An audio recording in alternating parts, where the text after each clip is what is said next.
fixed in this knowledge. It's like once you know something, you can't ever go back and say, well, no, it's not true. You have to be crazy to do that. I mean, we know people who've done that, but they are crazy. So if you have an experience, once you taste this transcendental life of pure knowledge and bliss, you can't ever go back to being like an ordinary materialist. It's not possible. You'd have to give up all your integrity to do that. So we also want to make our community so nice that everyone will want to be a member for their whole life. Not that they ever want to go back to being independent.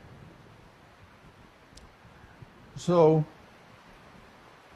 if you can overcome the influence of impersonalism, the influence of material education, the influence of social conditioning, and if you can actually put this knowledge into practice in your life, then you will experience the benefits. And you'll say, oh, I don't ever want to go back to the way I was before. You'll remain a devotee eternally. Because that's the whole point here. That the influence of devotional service surpasses not only the material benefits of religiosity, economic development, sense gratification. It even surpasses liberation. How is that possible?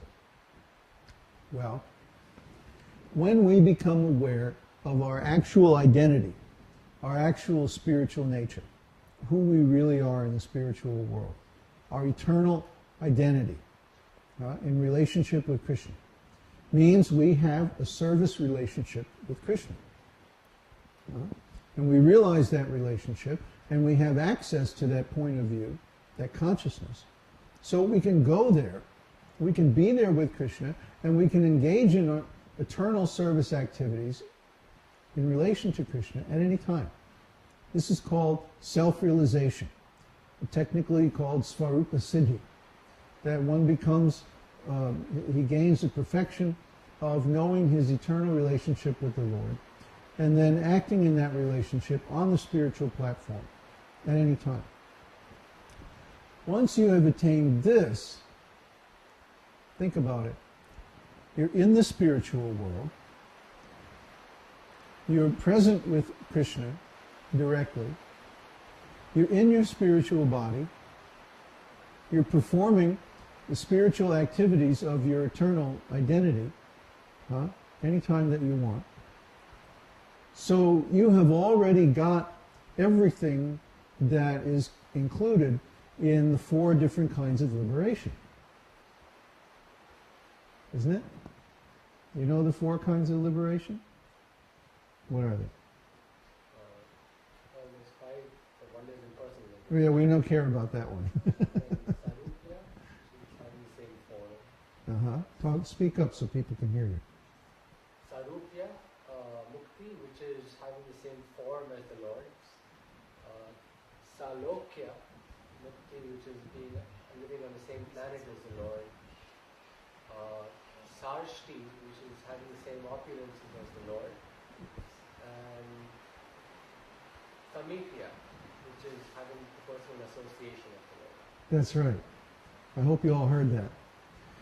So those 4 opulences, or those 4 types of liberation, are automatically included in pure devotional service, or complete self-realization, however you want to term it. So, why do we need to strive separately for liberation when simply by performing our eternal activities in pure devotional service we automatically get all the results of all the different kinds of liberation that are acceptable to a devotee? The 5th kind of liberation is merging with the existence of the Lord, and we don't care about that. So why should we endeavor separately for religiosity, economic development, sense gratification, and liberation when the benefits of all of those activities are easily or effortlessly available to one who has developed pure devotional service to the Lord? You see? That's how powerful this method is. That by executing this devotional service in consciousness of pure love of Krishna, you automatically get all the benefits that are obtainable by any other process of advancement, either material or spiritual. What does everybody want? Huh? Everybody wants to be happy. So, if you're happy, and you don't care about what's going on externally, huh? Have you ever been happy? Even for a few moments? Where is that happiness coming from? It's not coming from outside. It's not coming through the senses. It's coming from inside. Huh? You feel happy, and you look at the origin of that feeling. It's coming from within. It's due to our relationship with the Lord. But because we have all kinds of judgments about external conditions and sense gratification and so, we think that happiness is coming from outside. But if you actually observe, you'll find it's coming from within. When you're happy, it's like you don't care about anything. It's like, yeah, so what if there's an economic problem? Who cares if it's the end of the world or whatever, I'm happy. Cool. Great. Huh? Like little children playing happily. Huh? They don't care that the dollar is losing value on the international money market or whatever. They don't care. They're happy. Okay? So, when we're happy through devotional service to the Lord, it's like all these other external things don't matter anymore. Because we're happy. Try to understand. But, as it happens, you'll experience, if you try it for yourself, when we engage in devotional service to the Lord, all these external conditions are automatically satisfied. Huh? We automatically have a nice position in the material world.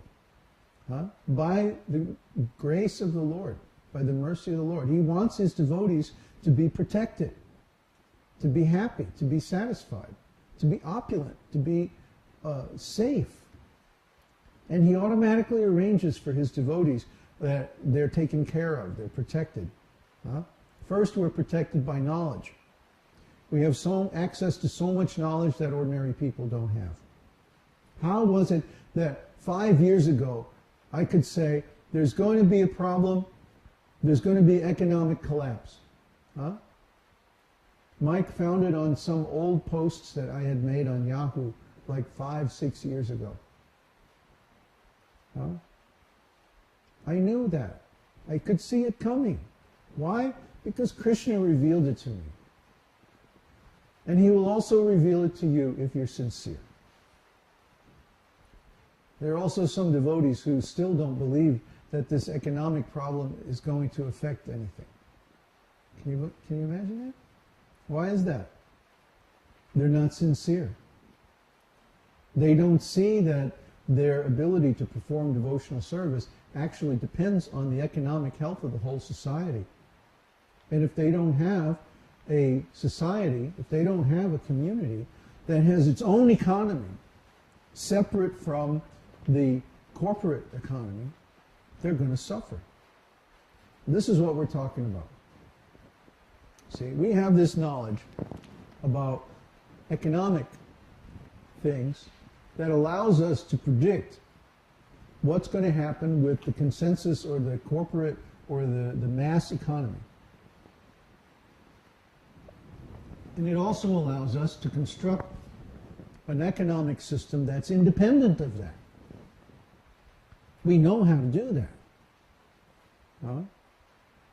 Srila Prabhupada gave all kinds of instructions that show us how to create a separate economy, so that when the external or material or corporate economy crashes, we won't be affected.